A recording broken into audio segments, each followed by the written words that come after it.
ನಮಸ್ಕಾರ ಗುರುಗಳೇ. ಇವತ್ತು ಒಂದು ಲೇಔಟ್ಗೆ ಬಂದಿದ್ದೀನಿ.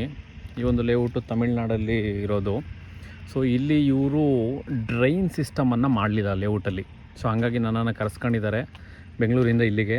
ಏನನ್ನು ಮಾಡ್ಬೋದು ಡ್ರೈನ್ಗೆ, ಯಾಕಂದರೆ ನೋಡಿ, ನಾನು ತುಂಬ ವೀಡಿಯೋಸಲ್ಲಿ ಹೇಳಿದ್ದೀನಿ, ಲೇಔಟಲ್ಲಿ ಮೊದಲನೇದಾಗಿ ಬರ್ತಕ್ಕಂಥದ್ದು ಮಳೆ ನೀರು ಏನು ರೋಡಿನ ಮೇಲೆ ಶೇಖರಣೆ ಆಗುತ್ತೆ, ರನ್ ಆಫ್ ಸರ್ಪ್ಲಸ್ ವಾಟರು, ಅದು ಯಾವುದೇ ಕಾರಣಕ್ಕೂ ಸೈಟ್ಗಳಿಗೆ ಹೋಗಬಾರ್ದು. ಒಂದು, ನೀವು ಸೈಟನ್ನು ಎತ್ತರವಾಗಿಡಿ ರೋಡ್ ಲೆವೆಲ್ಗಿಂತ. ಎರಡನೇದು, ನೀವು ಸೈಟ್ ಎತ್ತರವಾಗಿಲ್ಲ ಅಂತ ಹೇಳಿದ್ರೆ ಸೈಟ್ ಎಂಟ್ರಿ ಏನಿದೆಯಲ್ಲ ಇದನ್ನು ರ್ಯಾಂಪ್ ಥರ ಮಾಡಿ, ಇದನ್ನು ಎತ್ತರ ಮಾಡಿ, ನೀರು ಆಚೆ ಕಡೆ ಹೋಗದೇ ಇದ್ದಂಗೆ. ಯಾಕಂದರೆ ಸೈಟ್ಸ್ಕೊಳ್ಳೋರು ದೇವ್ರುಗಳ ಸಮಾನ ಲೇಔಟ್ನಲ್ಲಿ. ಅವ್ರಿಗೆ ನೀವು ಪ್ರಿಯಾರಿಟಿ ಕೊಟ್ಟು ಅವರ ಒಂದು ಸೈಟ್ಗೆ ನೀರು ನುಗ್ಗದೇ ಇರೋ ರೀತಿ ನೀವು ಮಾಡಲಿಲ್ಲ ಅಂತ ಹೇಳಿದ್ರೆ ಭಾಳ ತೊಂದರೆ ಆಗುತ್ತೆ. ನೋಡಿ, ಈ ಒಂದು ಲೇಔಟ್ನಲ್ಲಿ ರೋಡ್ ಮೇಲೆ ಬಂದಂತಹ ನೀರು, ರನ್ ಆಫ್ ವಾಟರು ಸೈಟಿಂದ ಆಚೆ ಕಡೆ ಹೋಗೋದಕ್ಕೆ, ರೋಡಿಂದ ಆಚೆ ಕಡೆ ಹೋಗೋದಕ್ಕೆ ಯಾವುದೇ ರೀತಿಯಾದ ಒಂದು ಪ್ರಾವಿಷನ್ನು ಕೊಡಲಿಲ್ಲ. ಸಾಸೋ ಡ್ರೈನ್ ಆಗಿರಲಿ, ಓಪನ್ ಚಾನಲ್ ಆಗಿರಲಿ, ಇಲ್ಲ ಗ್ರೇಟಿಂಗ್ಸ್ ಆಗಿರಲಿ, ಅಂಡರ್ಗ್ರೌಂಡ್ ಪೈಪ್ಸ್ ಆಗಿರಲಿ, ಏನೂ ಕೊಡಲಿಲ್ಲ. ಯಾವ ರೀತಿ ಇದನ್ನು ನೋಡಿ ಇಷ್ಟು ಚೆನ್ನಾಗಿ ಕಾಂಕ್ರೀಟಿಂಗ್ ಮಾಡಿದ್ದಾರೆ, ಪೇವರ್ಸ್ ಹಾಕಿದ್ದಾರೆ, ಪಾಟ್ರಿ ಬಾಕ್ಸಸ್ ಎಲ್ಲ ಮಾಡಿದ್ದಾರೆ. ಆದರೆ ನೀರು ಹೋಗೋದಕ್ಕೆ ವ್ಯವಸ್ಥೆನೇ ಮಾಡಲಿಲ್ಲ ಇವರು. ಈ ರೀತಿಯಾದ ಅವೈಜ್ಞಾನಿಕವಾದಂಥ ಲೇಔಟ್ಗಳನ್ನು ಮಾಡಿ ಪಾಪ ಈಗ ಓನರ್ಗಳು ಸಮಸ್ಯೆಯಲ್ಲಿ ಸಿಕ್ಕಾಕ್ಕೊಂಡಿದ್ದಾರೆ, ನಮ್ಮನ್ನು ಕರೆಸ್ಕೊಂಡಿದ್ದಾರೆ ಏನು ಮಾಡ್ಬೋದು ಅಂತ. ನೋಡಿ, ಈ ಸಂದರ್ಭದಲ್ಲಿ ಏನು ಮಾಡೋದಕ್ಕೂ ಆಗಲ್ಲ. ಒಂದು ಕರ್ಬ್ ಸ್ಟೋನ್ ಪ್ರೊವೈಡ್ ಮಾಡಿದ್ರೆ, ಕಾಂಕ್ರೀಟ್ ರೋಡ್ ಆಗಿರಲಿ, ಆಸ್ಫಾಲ್ಟ್ ರೋಡ್ ಆಗಿರಲಿ, shoulder is very very important. ಯಾಕಂದರೆ ಶೋಲ್ಡರ್ ಯಾವ ರೀತಿ ಇರುತ್ತೋ ಆ ಒಂದು ಅದೇ ಮುಖೆಯ ರೋಡ್ಗಳ ಒಂದು ಸ್ಟ್ರೆಂತು ಕೂಡ ನಿಂತಿರುತ್ತೆ. ಶೋಲ್ಡರ್ಸು ಸ್ಟ್ರಾಂಗ್ ಆಗಿದ್ದರೆ ರೋಡ್ಗಳು ಭಾಳಷ್ಟು ದಿನ ಬಾಳಿಕೆ ಬರುತ್ತೆ. ನೋಡಿ, ಈ ರೀತಿಯಾಗಿ ವಾಟರ್ ಸಿಸ್ಟಮ್ ಕರೆಕ್ಟಾಗಿಲ್ಲ, ರೋಡ್ಸ್ನ ಕರೆಕ್ಟಾಗಿ ಪ್ರೊವೈಡ್ ಮಾಡಲಿಲ್ಲ, ಮತ್ತು ಮ್ಯಾನ್ ಹೋಲ್ಸು ಯಾವ ರೀತಿ ಪ್ರೊವೈಡ್ ಮಾಡಿದರೂ ಇನ್ನೂ ನಮಗೆ ಗೊತ್ತಿಲ್ಲ. ಸೊ ಈ ರೀತಿಯಾಗಿ ನಿಮಗೆ ಗೊತ್ತಿಲ್ಲ ಅಂತ ಹೇಳಿದ್ರೆ ಒಂದಷ್ಟು ವಿಚಾರಗಳನ್ನು ತಿಳ್ಕೊಂಡು ಮಾಡಿ. ಈ ರೀತಿ ಅರ್ಧಂಬರ್ಧ ಮಾಡಿಬಿಟ್ಟು ಇವ್ರುಗಳಿಗೆ ಸಮಸ್ಯೆ ಅಂತ ಅಂದಿಟ್ಬಿಟ್ಟು ಇವಾಗ ಏನೂ ಮಾಡೋಕ್ಕಾಗದಿರೋ ಪರಿಸ್ಥಿತಿಯಲ್ಲಿ ನೀವು ಬಿಟ್ಬಿಟ್ರೆ, ಕೈ ಎತ್ಬಿಟ್ರೆ ಏನು ಮಾಡಬೇಕು ಓನರ್ಗಳು, ಏನು ಮಾಡಬೇಕು ಪ್ಲಾಟ್ನ ಕೊಳ್ಳೋರು? ಈಗ ಪ್ಲಾಟ್ಗಳು ಇವ್ರು ಸೇಲ್ ಮಾಡಲೇಬೇಕು, ಯಾಕಂದರೆ ಇವ್ರು ಇನ್ವೆಸ್ಟ್ ಮಾಡಿಬಿಟ್ಟಿದ್ದಾರೆ. ಈಗ ಪ್ಲಾಟ್ಸ್ ಯಾರೋ ತೊಗೊಂಡ್ಬಿಡ್ತಾರೆ ಗೊತ್ತಿಲ್ದಿರ, ಅವ್ರು ಏನು ಮಾಡಬೇಕು ನಾಳೆ ದಿನ? ಈಗ ಅವರು ಮನೆ ಒಳಗಡೆ ಬರ್ತಕ್ಕಂಥ ರೈನ್ ವಾಟರ್ನೇ ಅವ್ರು ಎಲ್ಲಿಗೆ ಬಿಡಬೇಕು ಅಂತಂದರೆ ಗೊತ್ತಿಲ್ಲ ಅವ್ರಿಗೆ. ಯಾಕಂದರೆ ಇಲ್ಲಿ ಜಾಗನೇ ಇಲ್ವಾ, ಯಾವ ಓಪನ್ ಚಾನಲ್ ಇಲ್ಲ, ಯಾವ ಒಂದು ಚೇಂಬರ್ ಇಲ್ಲ, ಏನೂ ಇಲ್ಲ.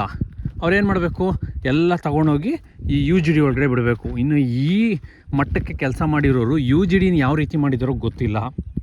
ಒಂದು ಪ್ರಾಪರ್ ಎಸ್ ಟಿ ಪಿಯನ್ನು ಪ್ರೊವೈಡ್ ಮಾಡಲಿಲ್ಲ. ಯು ಜಿ ಡಿಯಲ್ಲಿ ಹೋಗ್ತಕ್ಕಂಥ ಸಾಲಿಡ್ ವೇಸ್ಟು ಎಲ್ಲಿ ಹೋಗುತ್ತೆ, ಎಲ್ಲಿ ಟ್ರೀಟ್ ಆಗುತ್ತೆ? ನೋಡಿ, ಭಾಳಷ್ಟು ಲೇಔಟ್ಗಳು ಸಿಂಪಲ್ಲಾಗಿ ನಾನು ಎಕ್ಸ್ಪ್ಲೈನ್ ಮಾಡಿದ್ದೀನಿ. ಲೇಔಟ್ನ ಯಾವ ರೀತಿ ಮಾಡಬೇಕು, ಯಾವೆಲ್ಲ ಪಾಯಿಂಟ್ಸ್ನ ನಾವು ಕನ್ಸಿಡ್ರೇಷನ್ಗೆ ತೊಗೊಬೇಕು, ಎಲ್ಲ ಎಷ್ಟು ಸಿಂಪಲ್ಲಾಗಿರ್ತಕ್ಕಂಥದ್ದನ್ನು ಕಾಂಪ್ಲಿಕೇಟೆಡ್ ಆಗಿ ಯಾಕೆ ನೋಡ್ತಾ ಇದ್ದೀರ ನನಗಂತೂ ಅರ್ಥ ಆಗ್ತಾಯಿಲ್ಲ. ಲೇಔಟ್ನ ಮಾಡೋರು ದಯಮಾಡಿ ಒಂದು ಇಂಜಿನಿಯರ್ನ ಇಟ್ಕೊಳ್ಳಿ, ಇಂಜಿನಿಯರ್ ಹತ್ರ ಪ್ಲ್ಯಾನ್ ಮಾಡಿಸಿ ಏನೆಲ್ಲ ಮಾಡಬೇಕು ಅನ್ನೋದನ್ನು ಫಸ್ಟ್ ಪೇಪರ್ ವರ್ಕ್ ಮಾಡ್ಕೊಳ್ಳಿ. ಸಿಂಪಲ್ಲು. ನಾವು ಪ್ಲಾಟ್ನ ಬೈಫರ್ಕೇಟ್ ಮಾಡ್ಕೊಬೇಕು, ರೋಡ್ ಮಾಡ್ಕೊಳ್ಳಿ. ರೋಡ್ ಮಾಡೋದಕ್ಕಿಂತ ಮೊದಲು ಅಂಡರ್ಗ್ರೌಂಡ್ ವರ್ಕ್ಸ್ ಮಾಡ್ಕೊಳ್ಳಿ.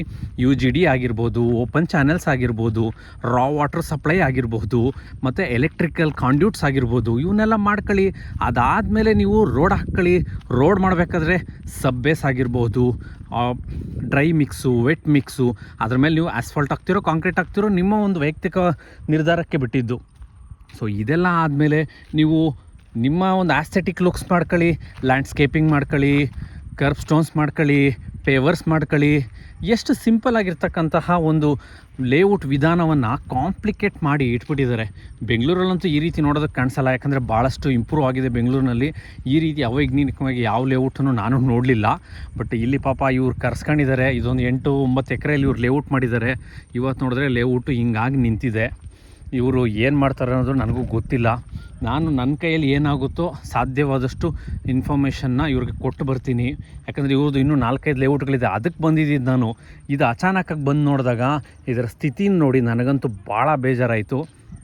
ಯಾರೇ ಆಗಿರಲಿ ಲೇಔಟ್ ಮಾಡೋರು ಒಂದಷ್ಟು ಇನ್ಫಾರ್ಮೇಷನ್ನ ಕಲೆ ಹಾಕಿ ಮಾಡಿ. ಯಾಕಂದರೆ ದುಡ್ಡು ಲಕ್ಷಗಟ್ಟಲೆ ಇನ್ವೆಸ್ಟ್ ಮಾಡ್ತೀರಾ. ಯಾರೋ ಸೈಟ್ ಕೊಳ್ಳೋಕೆ ಬಂದವರು ಅವರು ಲಕ್ಷ ಕೊಟ್ಟು ಇನ್ವೆಸ್ಟ್ ಮಾಡ್ತಾರೆ, ಅವರು ಒಂದು ಸೈಟ್ ತಗೊತಾರೆ, ಅವರು 4 ದಿನ ಜೀವನ ಮಾಡಲಿ. ಹಂಗಾಗಿ ಲೇಔಟ್ಗಳನ್ನು ಸಿಂಪಲ್ ವೇಯಿಂದ ಮಾಡಿ. ಯಾಕಂದರೆ ಲೇಔಟ್ ಈಸಿಯೆಸ್ಟ್ ವೇ ನನಗನ್ಸ್ದಂಗೆ. ನಮ್ಮ ಕನ್ಸ್ಟ್ರಕ್ಷನ್ ಮಾಡ್ತೀವಿ, ನಾವು ವರ್ಷಗಟ್ಟಲೆ ದುಡಿದ್ರೂ ನಮ್ಗೆ ಒಂಥರ 1 ಲಕ್ಷ 2 ಲಕ್ಷ ಸಿಗೋಲ್ಲ. ಲೇಔಟ್ಗಳಲ್ಲಿ ಹಂಗಲ್ಲ, ನಿಮ್ಗೆ ದುಡ್ಡೂ ಸಿಗುತ್ತೆ. ನಿಮಗೆ ಹೆಸರು ಸಿಗುತ್ತೆ, ನಿಮಗೊಂದು ಅಸೆಟ್ಟು ಆಗುತ್ತೆ. ಆ ಲೇಔಟ್ನ ಎಷ್ಟು ಜಾಗರೂಕವಾಗಿ ಮಾಡಬೇಕು, ನೀವು ಎಷ್ಟು ಜವಾಬ್ದಾರಿಯಿಂದ ಮಾಡಬೇಕು. ಅದನ್ನು ಬಿಟ್ಟು ಈ ರೀತಿ ಎಲ್ಲ ಮಾಡಬೇಡಿ ಅನ್ನೋದು ನನ್ನ ಒಂದು ಕಳಕಳಿ.